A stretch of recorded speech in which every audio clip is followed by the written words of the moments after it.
para mejorar la producción y el valor agregado, fomentando el asociativismo desde el pequeño al gran productor, participando a nivel nacional de todo lo relacionado al sector.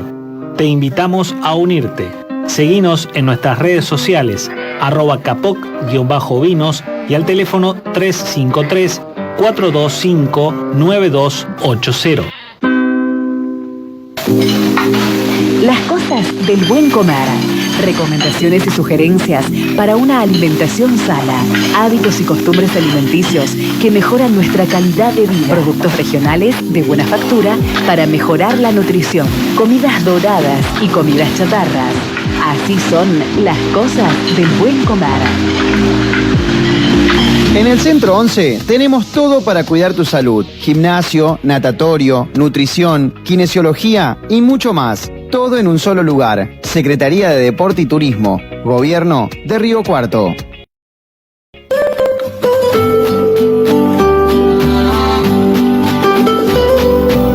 Recibimos al licenciado en nutrición Lautaro Irastorza Rosa. ¿Cómo estás, Lauti? Buenos días. Además de recontrabrigado.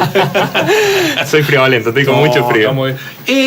Pregunta fuera de tema. Dime. ¿El alimento y el frío tienen algo que ver? Alimentos adaptados a condiciones climáticas. No, si vos comes, digamos, lo discutíamos en el seno familiar.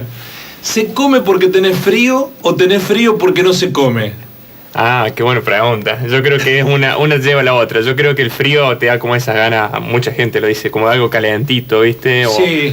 Que disminuye el consumo, por ejemplo, que en verano es muy prevalente de la verdura cruda, ahora me cuesta porque está más frío, por ejemplo. Claro. Pero sí. En invierno se come más. Siempre, sí. ¿Y eso pero es porque el cuerpo pide, porque como tenés frío necesitas caloría o no tiene nada que ver? A ver, en teoría hay como un gasto por lo que es temperatura, pero acá no estamos en una zona bastante templada, digamos, o sea, no tenemos oscilaciones muy grandes de temperatura. En zonas o lugares donde sí es frío es más notorio, sí es un gasto para el cuerpo generar ese calor extra que le genera, pero si no, acá es cuestión, creo que ahora de aclimatarse en estos días nada más, después ya... Sí.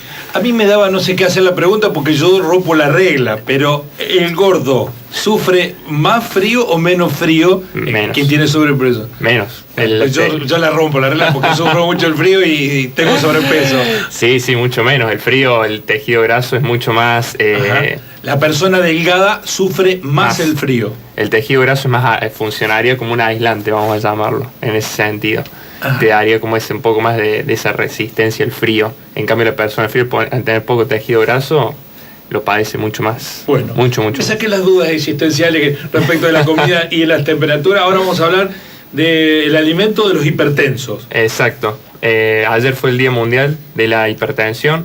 Le voy a hablar un poco de qué se trata esto, algunas estadísticas y cómo llevarlo a cabo con la alimentación, cómo mejorarlo. Básicamente, ¿qué es la tensión arterial, digamos, en sí, sin llevarlo al caso patológico que es la hipertensión? Es la fuerza que ejerce la sangre, básicamente, contra la pared de la arteria para circular por el cuerpo. ¿Qué suele pasar? ¿De qué depende esto? No solamente de la cantidad de sangre que el corazón bombea por minuto, sino de la resistencia que ejerce esa arteria, que en caso de una persona que tenga esta patología está mucho más rígida, por ende el corazón tiene que realizar mucha más fuerza y lleva lo que a veces en casos patológicos de esta enfermedad lleva lo que se llama una hipertrofia del corazón, es decir, el corazón se tiene que agrandar para hacer mucha más fuerza, para vencer esa resistencia, para volver a llegar a esa frecuencia de latidos por minuto, a esa presión normal. ¿Cuál sería una presión normal hoy? En teoría, hablando muy teóricamente hablando, siempre hay oscilaciones, pero la famosa 12-8, por ejemplo. 120 u 80 a la hora de tomarse la presión. Ya valores por arriba de 140-90, estamos hablando de un caso de hipertensión. Y está bueno ver que hoy en día uno de cada 3 adultos es hipertenso, hablando estadísticamente. ¿Y eso tiene que ver el alimento? Totalmente, y hay varios factores de riesgo más, como por ejemplo el tabaco, todo lo que es la nicotina y el monóxido de carbono daña el endotelio vascular, digamos, la pared arterial, y favoreciendo en caso de que esa persona también tenga, por ejemplo, colesterol elevado, que se formen las famosas placas, que son las que terminan también afinando el grosor de esa arteria, por ende requiriendo mayor presión. ¿En qué otro factor de riesgo más? El alcohol, por ejemplo. Más allá de la alimentación, el alcohol, si bien como se solía hablar del famoso vaso de vino, por ejemplo, en una medida justa y pequeña, sí es lo que sería, por el contrario, vasodilatador, es decir, facilitaría el flujo sanguíneo, pero en cantidades excesivas hace todo lo contrario. Por ese lado. Con respecto a lo que es hipertensión, esto que te mencionaba de 1 de cada 3 adultos hipertensos, de ese 1 cada 3 es hipertenso, solamente de ese 30%, 1 de cada 3 personas sabe que realmente es hipertenso y está controlada y lleva un estilo de vida adecuado para mejorar esos parámetros. Sí, además eso te impone después una disciplina alimentaria rigurosa, digamos. Sí. Sí. No es más o menos, tenés que hacerlo. Sí, porque a ver, ¿qué dice uno? Bueno, dejo la sal, por ejemplo. Hoy en día el problema no es la sal en la hipertensión arterial, porque la sal está formada por 2 compuestos, el cloro y el sodio. El problema acá es el sodio. Y el sodio no solamente está en la sal, sino hoy en día está en muchísimos alimentos. Toda esta gama que nosotros hablamos hace un par de programas atrás de ultraprocesados son riquísimos en sodio, no solo por el agregado de sal, sino por el agregado de aditivos que resaltan sabores o conservantes, como por ejemplo los quesos untables sabor A, tienen ese sabor A, es un aditivo a base de sodio. Que son riquísimos. Son adictivos porque justamente es eso, tienen resaltadores de sabor. Nórdico. Eso que tiene el nombre de un país nórdico. Sí, exactamente, eso mismo. Por ese lado, entonces, el sodio oculto en alimentos también, en todos los que son empaquetados, está súper presente, en todos los enlatados, también. O sea que hay que tener mucho cuidado con eso. Los enlatados sí, porque hoy en día también se consume mucho, a veces que yo les mencionaba, las legumbres, las jardineras, el atún, sardinas. Todo eso tiene sodio. Todo eso tiene sodio. Es un medio de conservación en lo que a lo largo de la historia de la humanidad llevó a conservar los alimentos históricamente hablando. Esa ensalada que te cortan finito, que se ve que las cortan finito porque nunca hay frutas enteras ahí, sino que son restos de fruta. Sí. Para conservarlas, por más que sea una ensalada de fruta, tiene sodio. Sí, totalmente. El sodio a nivel de la sal en sí, sacando de lado un poco el compuesto en sí, fue un medio de conservación que se utilizaba para trasladar en su momento la carne de un punto a otro del mundo, por ejemplo, cuando lo hacían en barcos. Entonces, el problema en sí, lo que es la Organización Mundial de la Salud recomienda 2 gramos diarios de sodio, 5 gramos diarios o 2.000 miligramos a veces, que sería una cucharadita de té nada más. Bien al ras, en todo el día. Y hoy en día, si uno se pone a sacar cuentas, por ejemplo, ya en una picada, por ejemplo, 10 aceitunas, ya tenés 2. Le sumas algún fiambre, tenés 3 más. Y ya cumpliste. Y sumar eso que los alimentos de origen natural, frutas, verduras, carnes, sin agregado, ya vienen con sodio incorporado en el mismo alimento porque forma parte de la composición. Es complicado para eso. Es muy complicado. Hipertenso, tenés que tener un... Quien es hipertenso debe realizarse un control con su cardiólogo cada 6 meses más o menos, o periodos más cortos. Y no lo pongamos por la negativa. ¿Qué pueden comer los hipertensos? ¿Qué se puede comer? A ver, hoy en día se habla mucho, que se hablaba ayer justamente por el Día Mundial de la Hipertensión, una dieta que se llama DASH, que básicamente consiste en una dieta muy baja en sodio y muy rica en otros nutrientes, que serían el calcio, magnesio y el potasio, que ayudarían a regular un poco estos niveles. El calcio hoy en día, ustedes dicen, ¿dónde lo encontramos? Más allá de los lácteos, aquellas personas que no consumen alimentos de origen animal, en semillas, por ejemplo, semillas de sésamo, de amapola, por ejemplo. También tenés el potasio fácil, si vos tenés un consumo variado de frutas y verduras, potasio está presente. Y lo que es magnesio, fíjate que está en todo lo que es legumbres, si son secas mejor, por esto que decía, si bien enlatado, ¿qué se recomienda con esos enlatados? Enjuagarlos. Por lo menos se reduce un porcentaje de ese sodio, que en el alimento quedan restos, pero bueno, se reduce bastante el hecho de enjuagarlo con agua potable en ese sentido. El magnesio también está en los vegetales hojas verdes, como la espinaca, la selga, en algunas semillas como girasol, por ejemplo. Entonces, son nutrientes que ayudan también a que la presión arterial se tienda a regularizar. Que le ayuda mucho también la actividad física. Y hoy en día, que siempre hablo lo mismo, pero el manejo de lo que es estrés, por ejemplo. Porque ¿qué se recomienda? Hay mucha gente que se toma no es recomendable, a lo que voy, tomarse la tensión continuamente, o salís del trabajo, tuviste una situación medio estresante. Además de tomarte la tensión, te genera tensión.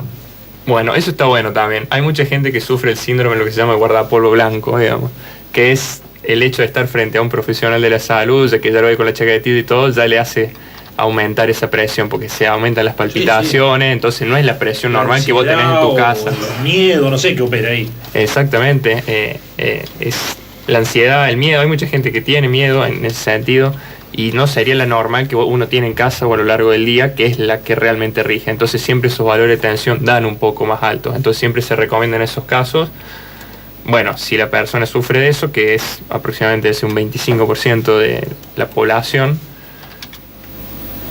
esos valores siempre van a estar un poquito por arriba. Entonces se les da a veces tensiómetros digitales, que hoy hay muchos, para que se la tomen en su casa, en el caso de que tengan esa patología. Y si no, quien se la toma, no se recomienda esto. Vos venís de una situación estresante o hacer actividad física, tenés la tensión elevada. Y no es sentarte y tomártela ahí nomás, por ejemplo. Es sentarte en un ambiente calmo, relajarte más o menos 10 minutos, y a partir de ahí que un profesional la tome. Y siempre, nunca como estoy yo ahora, de piernas cruzadas, porque eso aumenta la tensión arterial, sino sentado. Sí, exactamente. ¿Las piernas cruzadas aumentan la tensión arterial? Sí, porque se le ofrece más resistencia. O por ejemplo, aquellas personas que, no sé, van con camisa, se remangan un poco, y ya ese mínimo apretamiento que genera la camisa aumenta. Entonces, bueno, en ese caso, ropa holgada, o bueno, te sacas la camisa, te toma la tensión y después te la vuelves a colocar. Aunque hoy está un poco frío, pero bueno. Un poco frío, sí. Bueno, pero sí, bueno, también se sufre más con el frío, ¿no? Sí. Las personas con presión alta lo sufren más al frío. Sí, no, totalmente. No es recomendable, digamos. Sí, a modo de... es un factor de riesgo muy grande para las personas que hoy en día hay cada vez más accidentes cerebrovasculares, por ejemplo, porque estas placas que te mencionaba anteriormente, que se acumulan de colesterol, en cualquier momento pueden salir e impactar a nivel cerebral, generando esto. También para infartos muy frecuentes en hombres, los infartos agudos de miocardio. Entonces, hoy en día manejarlo con la alimentación, sobre todo, trata de reducir el agregado de sal a las comidas, no ser esas personas que yo conozco mucho antes de probar ya le agregan sal a ojo, porque le falta sal, por ejemplo. Conozco en mi entorno gente que nacieron con un salero agarrado de la mano y no lo sueltan, es todo el día. Y bueno, en ese caso sí, es generar la costumbre en la persona de primero probar la comida y que después agreguen, porque siempre el salero es a ojo, digamos, a libre demanda. Y que ayuda mucho también para realzar los sabores y eso, bueno, las hierbas y los condimentos, toda la gama de especias que tenemos y de hierbas aromáticas, ayuda a darle más sabor a las comidas, reduciendo el agregado de sal. Y también lo que ayuda mucho es el agregado de jugo de limón, por ejemplo. El jugo de limón baja lo que es el umbral de sodio a nivel del paladar, entonces siente más el sabor de sodio del alimento.